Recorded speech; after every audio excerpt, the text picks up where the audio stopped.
Parce que les bijoux racontent autant d'histoires que les parfums, Salomé Ludécher-Ricomard, créatrice de bijoux, vient nous parler de ses coups de cœur olfactifs.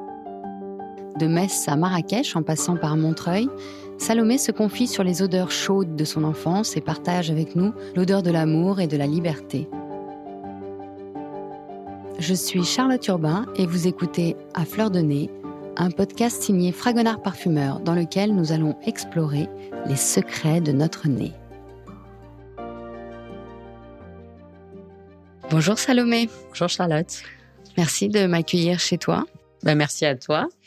Alors on va faire ton portrait olfactif avec une petite série de questions que je t'ai préparées.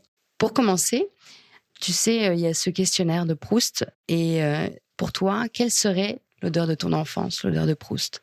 Je dirais que c'est les tubes de rouge à lèvres des grands-mères.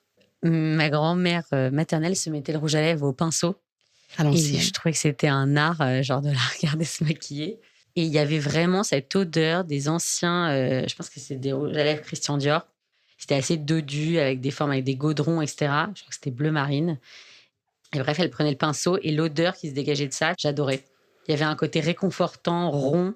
Voilà, donc j'irais les tubes de rouge à lèvres. Et c'est une odeur que tu sentais uniquement au moment où elle se le mettait ou quand tu l'embrassais ? Non, parce que j'allais après les ressentir. Ah oui, et j'allais évidemment m'en mettre après. En fait, après, tu allais sniffer les rouges à lèvres de ta grand-mère. Exactement. Ouais. Et du coup, j'aimais bien cette odeur. Et c'est resté. Ouais, c'est resté. Tu te souviens de l'odeur ? Tu serais capable de la décrire, cette odeur ? Je te dis quelque chose de rond, réconfortant, pas sucré, mais... Poudré ? Poudré, exactement. Un petit côté et j'ai poudré. toujours, dans mes parfums, j'adore le côté poudré. Je trouve qu'il y a un côté même un peu de séduction, de... Chic, exactement. Mais du coup, c'est le problème aussi que j'ai, parce que quand je cherche un parfum, je fais tout le temps quelque chose de poudré. Et il y a un côté aussi mamie, un petit peu. Forcément, c'est associé à tes grands-mères. Exactement. Et puis de toute façon, les parfums poudrés, ils sont un peu de l'ancien temps. C'est ça. C'est 20e siècle. Ouais, exactement. C'est très 20e siècle. Et voilà. Et justement, ton parfum préféré, ce serait lequel ? Je pense que ce serait l'heure bleue de Guerlain. De Guerlain. Pour tout ce côté-là qu'on vient de décrire. Et c'est un parfum que ta grand-mère Non, portait ? c'est une copine de ma maman qui le met. Et je rentrais chez eux et je sentais tout de suite son parfum, ou même quand je lui disais bonjour. Et je me souviens que j'adorais. Et je ne savais pas, parce que j'étais petite à l'époque, ça me marquait à chaque fois. C'était l'odeur de Catherine, la copine de ma maman. Et plus tard, j'ai su que c'était l'heure bleue, parce que j'adore me balader, sentir les parfums dans différents magasins. Et je vais chez Guerlain et je sens ça. Et là, flash, ok, Catherine, tu l'associes. Quand j'avais 6 ans, exactement. Et c'est ça qu'elle met. Et je lui ai écrit, je lui ai dit, tu mets l'heure bleue. Elle me dit, oui. J'adore son sac quand elle ouvrait son manteau. Enfin, voilà, du coup, ça m'évoque plein de trucs. Et j'adore. Je trouve ça hyper sensuel, affirmé et beau, quoi. Ouais, j'aime bien. J'aime bien cette odeur. Tu l'as porté, ce parfum ? Et je l'ai porté. Et du coup, maintenant, depuis que j'ai eu mes enfants, ça me prend trop la tête. J'y réfléchis trop, j'y pense toute la journée, je le sens trop. Voilà, il est trop fort. Mais après, je peux très bien le racheter et me dire, quand je sors ou pour un événement ou quoi, le mettre. Mais au quotidien, c'est pas possible. Ouais, c'est un parfum qui est quand même très puissant olfactivement et on n'est plus habitué en fait à des parfums aussi puissants. Pas du tout. Et je crois que j'aime pas du tout les odeurs sucrées dans les parfums. Et là, tous les parfums un peu à la mode, on va dire standard, qu'on va trouver, ça va être plutôt des parfums sucrés et j'aime pas. J'aime pas du tout. On est beaucoup aujourd'hui, les tendances, c'est en parfumerie, c'est beaucoup la régression en fait. On est dans le bonbon. Exactement. Depuis Angel de Thierry Mugler, on a. Exactement. Mais du coup, tu vois, je te décris la copine de ma mère et je pense que les autres 80% de copines portaient Angel ou Lolita Lempicka.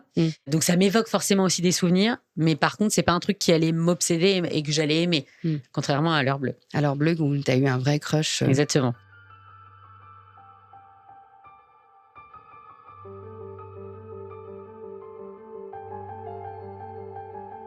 Alors, Salomé, tu fais des bijoux. Et moi, du coup, j'avais envie de te demander, parce que je suis jamais rentrée dans une joaillerie et encore moins dans un atelier. Ouais. Est-ce qu'il y a des odeurs particulières dans ces c'est pas les mêmes odeurs, parce que le produit, il est fini dans le magasin, on va dire, ou dans le showroom. C'est un produit fini, donc il y a moins d'odeurs. Enfin, disons que t'as pas d'odeur de matière première aussi forte que dans un atelier. Dans un atelier de fabrication, ils viennent chauffer les métaux et les pierres Donc, les pierres, j'ai pas une odeur. Je crois pas que ça ait d'odeur. Ça a des énergies, mais pas une odeur. Par contre, le métal chauffé, ça a vraiment une odeur.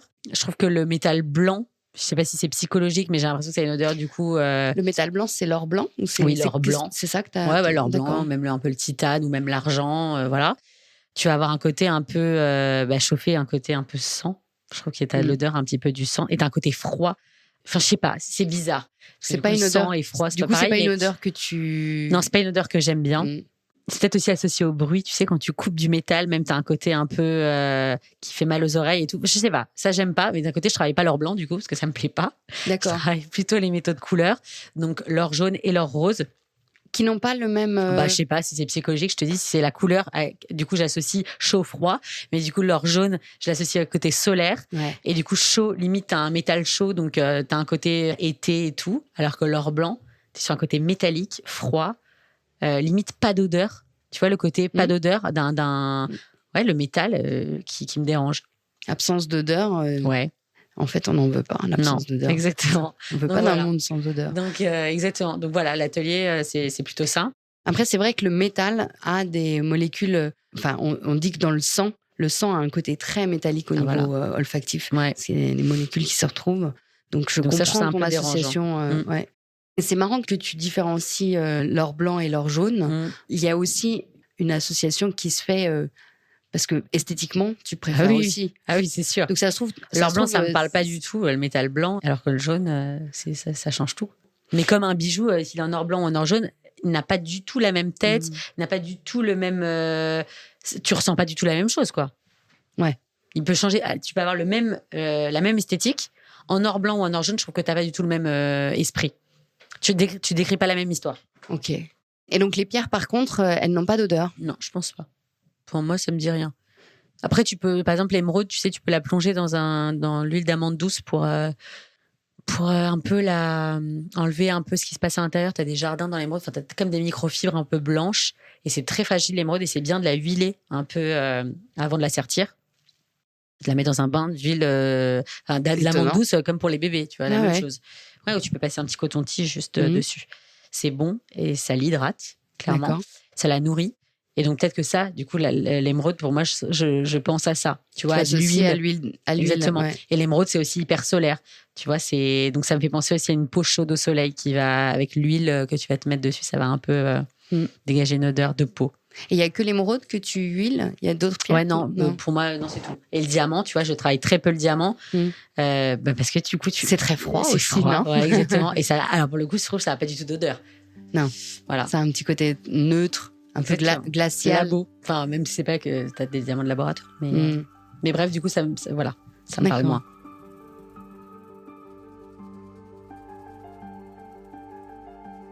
Tu es née où?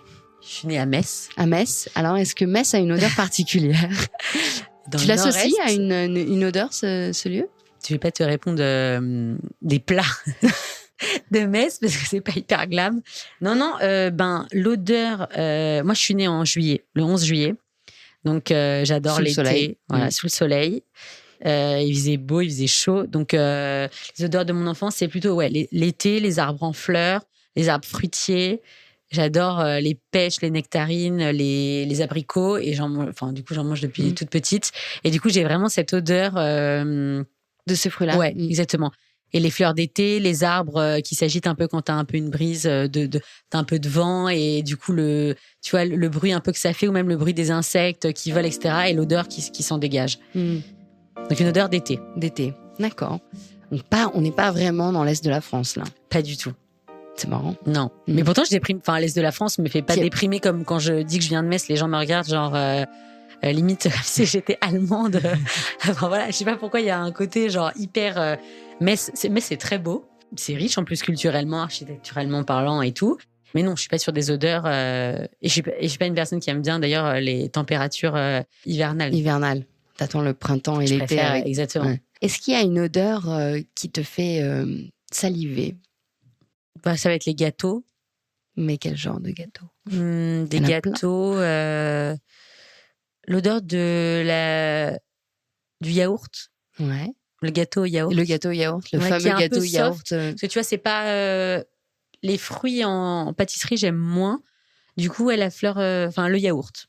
Une glace, même au yaourt. J'aime bien cette odeur. Très neutre. Parce qu'il ne faut pas qu'il soit trop chaud, parce que du coup, il y a un côté écœurant du yaourt qui est chaud. Je sais pas pourquoi.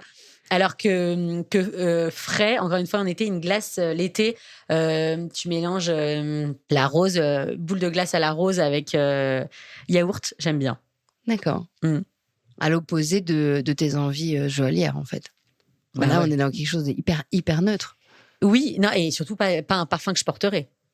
Le parfum yaourt? Non, mais la rose, j'aime moins, tu vois. La rose. En parfum? Ouais. En fait, j'ai pas envie de porter quelque chose que j'ai envie de manger. Enfin, tu vois, je sais pas comment expliquer. D'où j'aime pas les odeurs sucrées d'ailleurs, alors que je les aime bien. Enfin, j'aime pas les odeurs sucrées à porter sur moi, alors qu'à sentir et pour manger, ça va me faire saliver.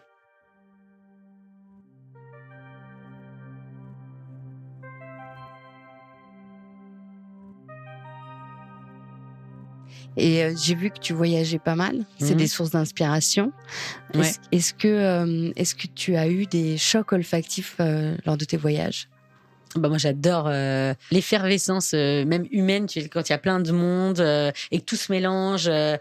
Oui, ça sent pas hyper bon. Par exemple, les souks, tu vois, le souk de Marrakech et tout, ça peut sentir un peu la biquette, tu vois, des babouches et tout. Mais j'aime bien le mélange, justement, des épices, du cuir, même du raffia, le sol qui est en terre, exactement, en terre battue. Ce mélange de tout ça avec la peau de l'homme, tu vois, et de tout ce qui se passe, de toute l'effervescence, j'aime bien. Un côté un peu trop d'odeurs. Ouais, en fait, trop plein d'odeurs. Je suis en train de me dire, en fait, ce que j'aime pas, c'est quand c'est métallique, froid, le bitume, qu'il y a personne.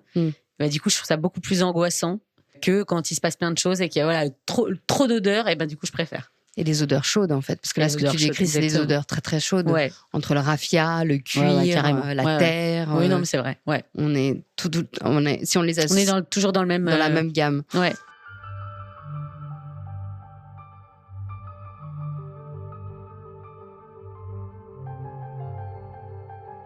Si tu avais un parfum préféré, ce serait lequel? Un parfum ou une odeur que tu préfères? Là, mon dernier parfum, c'est Songe d'Annick Goutal. J'adore Annick Goutal. Il y a beaucoup de rapports à l'enfance. Elle décrit des femmes dans ses parfums. J'adore quand elle travaille. Vraiment, tous ces parfums, je trouve qu'ils sont hyper bons. Après, ils ne me correspondent pas tous, mais je trouve que c'est elle qui propose vraiment des parfums dingues. Est-ce que c'est le fait d'être maman Non, parce que j'ai toujours aimé ce qu'elle faisait. D'accord. Et puis j'aimais bien. Là, elle a refait ses nouveaux flacons, mais j'aime bien le packaging avec les godrons. Ils font hyper grand-mère avec le comment ça s'appelle, le capuchon. Il est doré, il est rond. C'est écrit un peu de manière vintage. T'as juste un petit nœud. Enfin, je sais pas. Je trouve ça hyper chic, hyper sympa. Si l'amour était un parfum, ce serait lequel pour toi? Parce que du coup, soit tu fais sur l'amour, légèreté, et du coup, tu es sur des notes plutôt florales, la fleur d'oranger, voilà. Ou alors, tu es sur l'amour un peu plus sensuel, plus passionnel et tout. Et donc là, on va re-être dans des odeurs suaves, sensuelles, la peau. En fait, c'est l'odeur de peau, je trouve, qui pour moi, c'est l'amour. Enfin, en tout cas, quand on aime quelqu'un, c'est l'odeur de la peau. Limite un peu humide, le côté, même la peau de l'animal, tu vois, le félin. Ah, c'est des odeurs. Voilà, ça j'aime bien. Ouais. Qui se rapproche limite du cuir. Voilà, ça j'aime bien. Très chaleureuse. Très chaleureuse, exactement.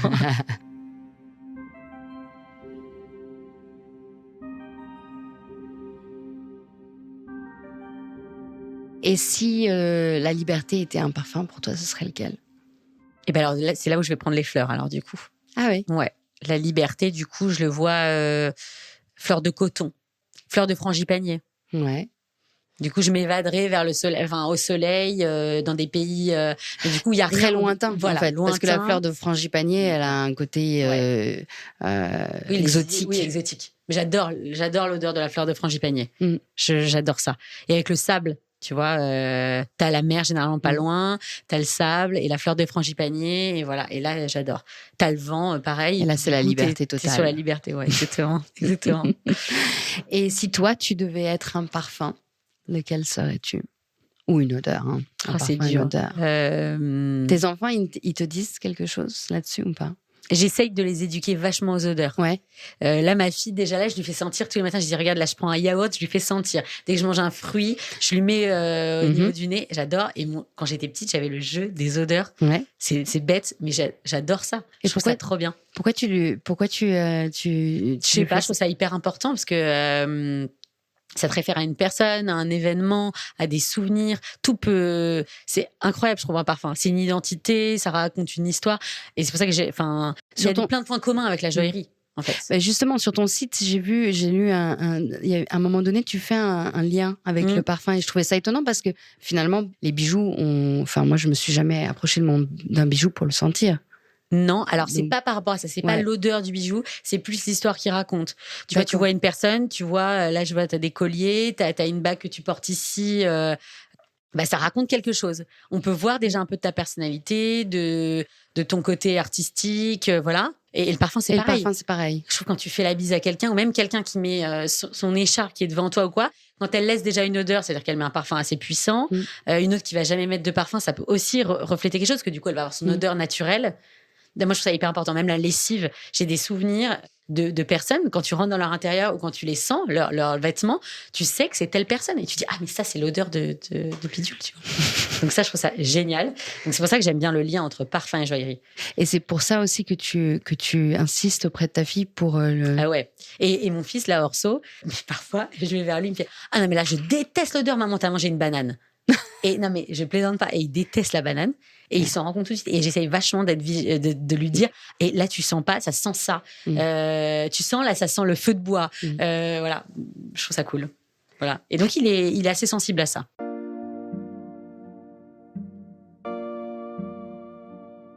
Et la sensibilité que toi, tu as par rapport au parfum, tu penses que tu l'as développée comment ? Je sais pas, je pense que j'ai un bon odorat. Est-ce que c'est pas aussi parce que dans ton travail quotidien, tu dessines les bijoux, tu crées, t'es créatrice, et donc du coup, c'est aussi. Je continue du coup à éduquer, on va dire, mon odorat, mais là, ça remonte, tu vois, à l'enfance, à l'inconscient. J'ai acheté des pierres quand j'étais petite, tu vois, chez Nature et Découverte, mais du coup, il y avait aussi les odeurs qui m'intéressaient beaucoup. J'ai toujours aimé les odeurs. Je récupérais des bouteilles de parfum vides des grands-mères et de la famille. Non, mais débile. Je pense que je jouais à la vendeuse aussi avec. Mais du coup, j'avais tous les loulous, etc., genre de Cacharel, je crois que c'était. J'ai encore toutes les packaging, parce qu'il y avait un côté esthétique. Ouais. Les bouteilles étaient hyper travaillées. T'avais des couleurs, des formes et tout. Et j'adorais. Le loulou de Cacharel a un côté très pierre, d'ailleurs, aussi, avec ce design. Oui, exactement. Et là, tu vois, je viens de penser à ça. T'avais le corps de la femme de Jean-Paul Gaultier, qui était aussi le parfum hyper à la mode quand j'étais petite. Et donc, toutes ces odeurs, je les connais par cœur. Ouais. Et j'adorais sentir ça. Quand tu crées, est-ce que tu t'accompagnes d'odeurs dans ta maison, par exemple, ou dans la maison, oui, mais je ne vais pas sentir, tu vois, des notes pendant la création. Non, mais est-ce que tu diffuses des odeurs dans ton intérieur ? Ah ouais, tout le temps. Ouais. Et mon mec me dit d'ailleurs le soir, par exemple, quand je me dis, non, mais il y a personne qui vient à la maison, personne va venir faire un shooting, tu vois, il se fout de moi. Mais je lui dis, mais non, mais tu te rends pas compte, c'est hyper important. C'est hyper important pour moi que mon cocon, genre la maison, y ait des odeurs, même par pièce, je split un peu par pièce, tu vois. Alors, quelles sont les odeurs de ton intérieur ? Ben là, il y a un peu de cannelle. Donc là, on est dans ton bureau. Pas du tout, en plus, une fleur c'est pas du tout une odeur que j'aime particulièrement. Mais je sais pas, c'est un parfum. En fait, il m'a demandé en mariage au Mama Shelter, c'est un hôtel, bref. Et il y avait une odeur. Voilà, tu vois, c'est marrant. Il y avait une odeur dans cette chambre. Et du coup, c'était une odeur de parfum, c'était pas naturel. Et donc, j'ai demandé au desk à l'entrée et tout. Et ils m'ont dit, on le vend, c'est notre parfum d'ambiance. Et donc, je le rachète tout le temps, parce que du coup, ça m'évoque la demande en mariage, toute cette époque-là. Et à la fois, j'adore l'odeur. Cannelle. Je crois qu'il y a un peu de cannelle dedans. D'accord. Mais il n'est pas pour autant hivernal. D'accord. Il fait pas cannelle, tu vois, gâteau avec le côté feu de bois. Je te fais sentir. Ah oui. Mais il y a un petit côté très maghrébin, je trouve, là-dessus. Ça m'évoque le Maghreb. Oui, voilà. Donc en fait, je reviens toujours au Maroc et il y a du jasmin. Jasmin, j'adore. Voilà. Voilà. Et tu vois, t'es pas sur un truc comme la cannelle où on peut penser que ça va être côté hiver, je trouve. Non. Bon, voilà. Donc, il y a ça ici. Ouais. Donc, effectivement, mon bureau et chambre. Et sinon, sur toutes les autres pièces de vie, Immortel. Fleur d'Immortel, j'adore. maquis corse. J'adore Casanera. Parce que j'ai j'ai mon beau-père qui est en Corse et ma mère du coup aussi qui y vit, donc je passe ma vie chez Casanera et je sens toutes les odeurs et il y a aussi Santa Giulia qui sont très bons, qui est plus c'est une plage qui est magnifique en Corse et du coup c'est les vacances en fait. Et l'Immortel j'adore, Fleur d'Immortel j'adore. J'ai aussi Myre, rien à voir côté je sais pas pourquoi j'adore les églises et j'aime bien les lieux de culte. Et du coup, cette odeur, soit d'encens, soit le côté très religieux, tu vois, de l'église, quand tu rentres dans une cathédrale ou dans une église, j'adore. Côté encens. Ouais. Ça, est-ce que c'est quelque chose qui t'as besoin de le diffuser dans ton intérieur pour une raison particulière? Ouais, pour avoir des bonnes ondes, le côté, non, mais le côté un peu moi, j'aime bien en mettre, j'en mets un petit peu, faut pas que ce soit trop entêtant parce que ça peut vraiment prendre la tête, mais c'est quelque chose que j'adore. Et c'est le côté, je te dis, un peu lieu de culte, du coup, ça mène à la réflexion, à apporter des bonnes ondes. Moi, j'aime bien. Merci beaucoup, Salomé, de nous avoir fait voyager dans ton intérieur à travers toutes ces odeurs et dans ta vie. Merci. Merci beaucoup. C'était super intéressant. À bientôt. Vous venez d'écouter À Fleur de Nez, un podcast signé Fragonard Parfumeur. Karen Loyer a fait la réalisation et le mix de cet épisode sur une musique de Jérôme Petit. La production est supervisée par Louis Média. Je vous retrouve le mois prochain pour un nouveau portrait olfactif. Merci à tous pour votre écoute. Et si cet épisode vous a plu, n'hésitez pas à vous abonner, à laisser des étoiles et des commentaires et partager le podcast.